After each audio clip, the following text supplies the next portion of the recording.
everybody, it's Mary. I'm back here with 30 Days of Inspiration. Today I want to talk about, we're getting to the end of the month and, now is the time to really get going, get moving. So I wanted to share with you 5 things or 5 tips of ways that you can rock your world in 2024.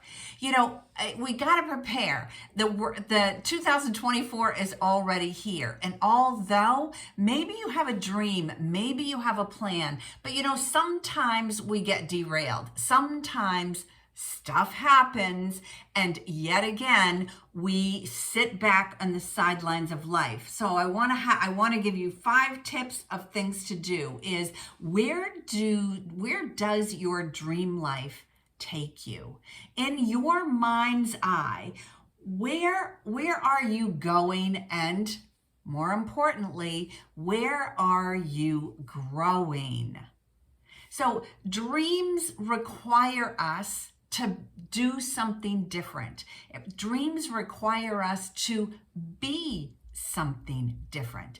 It's not about the dream itself. It's not about the goal of getting whatever, achieving whatever, traveling wherever, having a relationship with whomever. It is about if you could pull yourself back out of reality and kind of hang out up here and look down at yourself. Who is that person that has that amazing dream life? Who is she? Describe her, because it's in the describing and then getting emotional about it so that you can feel that different way of being or that excitement that brings up, that things begin to change because you begin to focus more on your dream life, on what it is that you said that you wanted. Number 2, this is a tough one. What are you willing to give up? We don't like to sacrifice anything. We don't want to sacrifice our way of eating. We don't want to sacrifice how we budget or not our life. We just don't want to sacrifice anything. How's that working for you? I'm going to say not so well.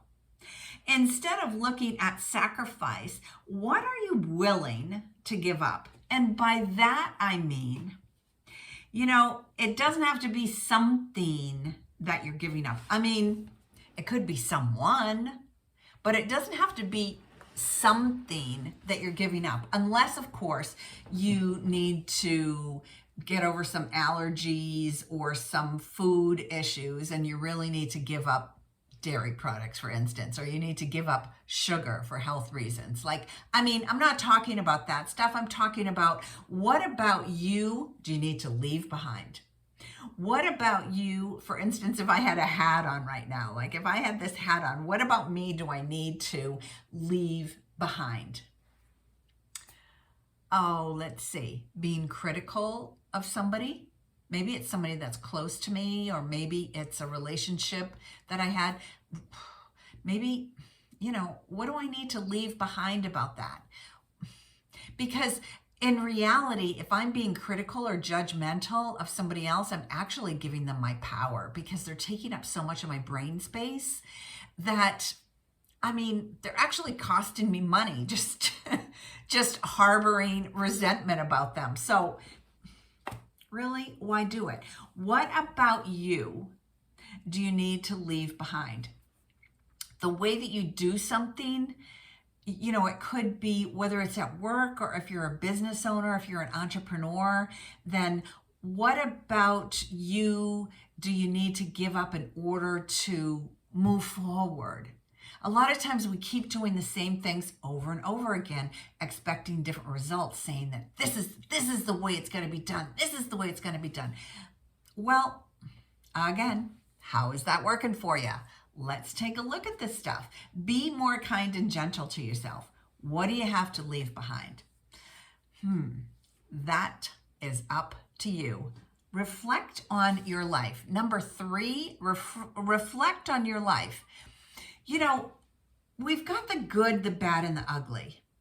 I've had some amazing, over the top, mind blowing experiences that I never even thought were possible for me or literally like anybody else. I had the good. I've had the good. I've had the bad. I've said some embarrassing things. I've done some not so bright, so not too many bright things, but ugly. Whew, man, yeah, I've got some of those too. Take a look at these things. Sit with them. Are there fears related to them? Are there judgments or criticism of yourself that you need to reflect upon? Are there lessons that you need to draw out of these experiences? Even the ugly ones have lessons for you. Where are you going with those? List out your accomplishments so that you get to see the good stuff.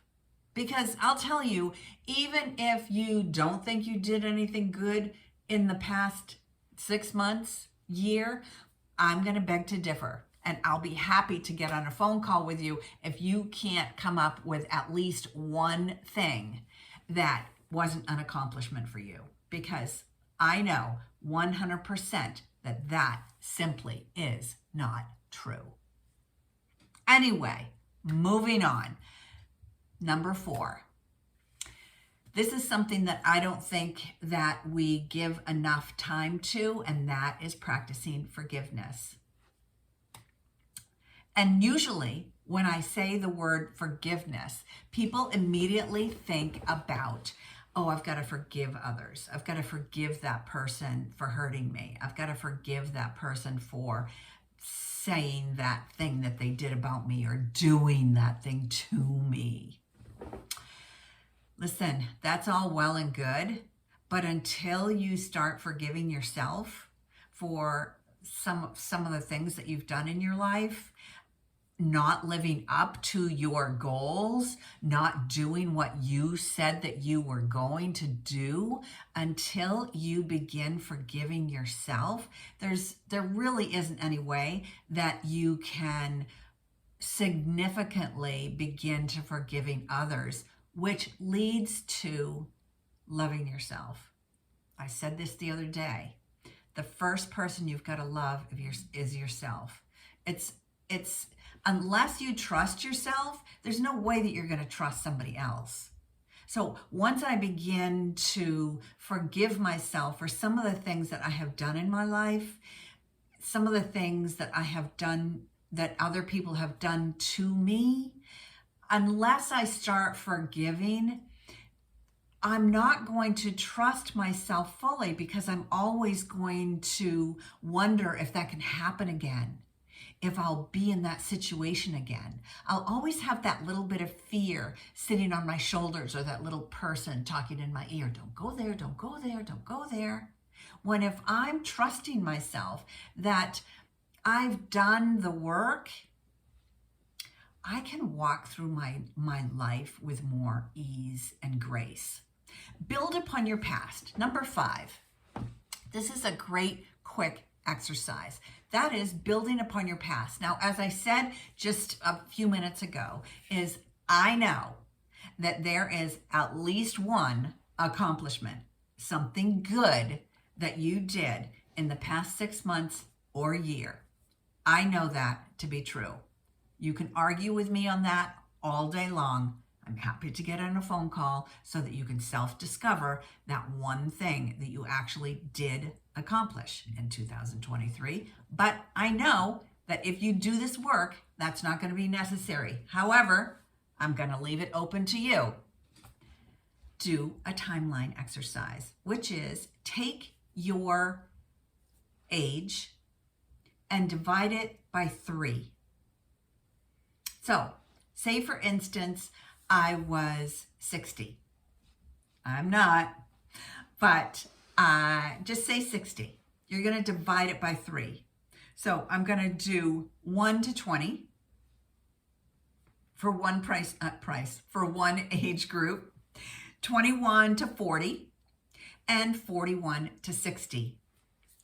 Now, Your goal, your mission, should you decide to accept, is to take each age group and come up with one thing that you did well or accomplished or won or managed to get an A on or whatever. 1 to 20. For me, I was the first girl to run on the boys track team. You know, I didn't realize what I was doing back then. I just liked to run. And but I had to fight to be on the boys track team. Now, of course, there's girls, like all the schools in America have a girls track team. Like, I didn't realize that I was doing anything out of the ordinary. I just wanted to be part of the team because I was faster than most of the boys. And I was like, why can't I run? I mean, I don't know. That's something to be proud of, right? So what is it between ages 1 and 20 that you did? It could be riding a bicycle, you passed your high school diploma or got SATs, a really great score on your SATs or your Matura, which is what it's called over here. Like, you know, like something that you did really cool, got your first job, like what you volunteered somewhere. Like, what is it between 1 and 20? Between 21 and 40, what accomplishments did you have? Okay, so between 21 and 40, man, those were traumatic but big years for me. And that is, so for me, I had 2 daughters, and that was like over the top amazing to have children. And I was young. I was like way young. The next is I got divorced. And though that was traumatic and awful and all of that, it was a blessing. Like, I had to be somebody totally different in order to say, we're done. Right? Who did I have to be in order for that to happen? Like, that's a huge accomplishment. It's not, I mean, it wasn't a bad thing in my book, but you know, it's a huge accomplishment. I opened up my first business. So by the time I was 40, I opened up my first business. Imagine, like, that was cool. I had a goal of opening up my first business before I hit 40, and 3 weeks before I turned 40, I opened my business. So now between the ages of 41 and 60, holy cow, I moved to Poland. Like, I gave up everything for this crazy dream and packed a bag, sold everything, packed a bag, and moved to Poland. I wouldn't be here with you right now if I hadn't done that. So, wow, all of this. So take a look at that. Then take a look at just those, even if it's just 3 things for each quadrant, is take a look at that and who were you being at that time? What was so special about you that had those things happen? Because you were somebody different, even if it was for a moment, even if it was for one little snap of crazy judgment that you had, like a spark of genius, so for instance. So take a look at this stuff and keep saying that to yourself. Take that list, go to your bathroom and say, I am courageous. I am brave. I am a winner. Who are you in the mirror? So I hope that these 5 steps have helped you in creating an amazing year this year, because I am so excited for this.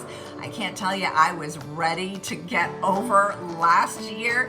Now I'm looking on to bigger and better things for this year that's already here. We're almost at the end of the month, so let's get going and let's get growing together. I can't wait to see you again tomorrow for another 30 Days of Inspiration. This is Mary. Don't forget to subscribe so you never miss another video, and share this with somebody that you love. I'll see you right back here tomorrow morning. Ciao.